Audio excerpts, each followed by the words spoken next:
বান্ধবীর বাসায় চলে আসছে, ওর বাসা, এই বান্ধবীর বাসা। সেই আমার বাচ্চাদের স্কুল ফ্রেন্ড ওরা। আমার ছোটবেলায় আমার বাচ্চারা যে স্কুলে পড়তো, পল্লিমা স্কুলে, ওদের বাচ্চাও পড়তো। আর এই বান্ধবী এই ফ্ল্যাটটা কিনে নিছে, পাশাপাশি ওরা দুইজন। জনির যে ফ্ল্যাটটা, পাশের ফ্ল্যাটে তোমারটা না, একদম একই সাথে, খুবই সুন্দর। এই যে ওর একটাই বাচ্চা, একটা মেয়ে, আর এই যে মেয়ের রুম। ওর ডিজাইনটা আবার এরকম। তো এক একজন এক এক রকম ডিজাইন করছে। আপনাদের সাথে আরেকটা হোম টুর ভিডিও নিয়ে আসলাম, যেহেতু এটা আরেকটা ফ্ল্যাট, তো ভিন্ন ডিজাইন। তো এক একজনের ডিজাইন এক এক রকম থাকে, তাই জন্য আমি আপনাদের সাথে শেয়ার করছি যে এই ফ্ল্যাটটার ডিজাইনটা কেমন হয়েছে। এটা গেস্ট রুম, আর মেয়ের রুম তো দেখাইলাম না। মিম কই? এই যে এটা হলো গেস্ট রুম, ওদের মেহমান টেহমান আসলে থাকে এই রুমে। হ্যাঁ, জনির মতোই তো সেম। এই যে বারান্দা আর ওয়াশরুম এদিকে। ও, জনি একটু অন্যরকম করছে, এই সিস্টেমটা ওটা আলাদা মনে হয় না, এটা শুধু বারান্দাটা। তো এখান থেকেও কবরস্থানটা দেখা যাচ্ছে। আর ওয়াও, মাশাআল্লাহ, আমার মতো অনেক গাছ। বান্ধবী আসো, এই রুমটা।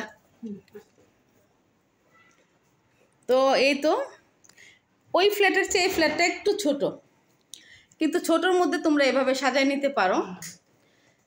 এটা এটা মনে তোমার থেকে কত স্কোয়ার ফিট কম? এটা অল্প না? এটা আমার বান্ধবীর বেডরুম। একটু আগে মেয়ের রুমটা দেখাইছি। তো বান্ধবী এরকম করে নিছে ক্যাবিনেট একদম ছাদ পর্যন্ত।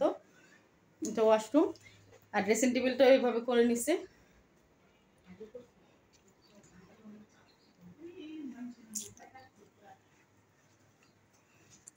তো হোম টুর ভিডিও আমি প্রায়ই তোমাদের সাথে শেয়ার করি এই কারণে, কারণ অনেকেই না নতুন ফ্ল্যাট কিনতে চায়, নতুন ফ্ল্যাট বানাইতে চায়, মানে নতুন ফ্ল্যাট করতেছো, তো ডিজাইনগুলো মানে বুঝতে চাও যে ক্যাবিনেটটা কীভাবে করব, ডিজাইনটা কীভাবে করব, অনেকে এটা নিয়ে চিন্তায় থাকো। তো এই জন্যই কিন্তু আমার দেখানো হোম টুর ভিডিওগুলো। তো কেমন লাগছে অবশ্যই সবাই কমেন্ট লিখে জানাবে। তো এই তো মিরর দেখলে তো আমার ছবি তুলতে খুব ইচ্ছা করে, তোমরা সবাই জানো অলরেডি। দেখো ওর বেসিনটা কিন্তু আমার কাছে ভীষণ ভালো লাগছে। এই যে মার্বেল পাথর দিয়ে। ও, তুমি এটা উঠাও না, এই কাগজটা না? না, এই যে এই কাগজটা, হ্যাঁ হ্যাঁ, মার্বেল পাথরের মতো। বেসিনটা কিন্তু সুন্দর।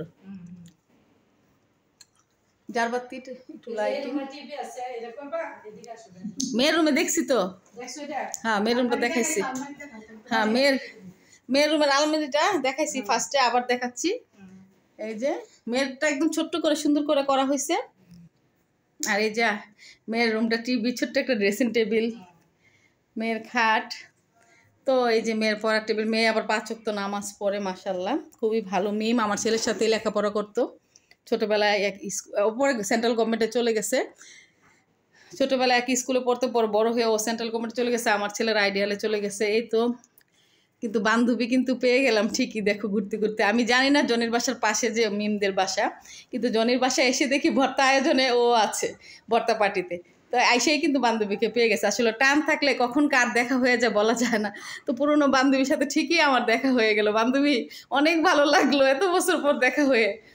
হ্যাঁ, তো সবাই ভালো থাকবেন, আমাদের জন্য দোয়া করবেন। আল্লাহ হাফেজ, আসসালামু আলাইকুম।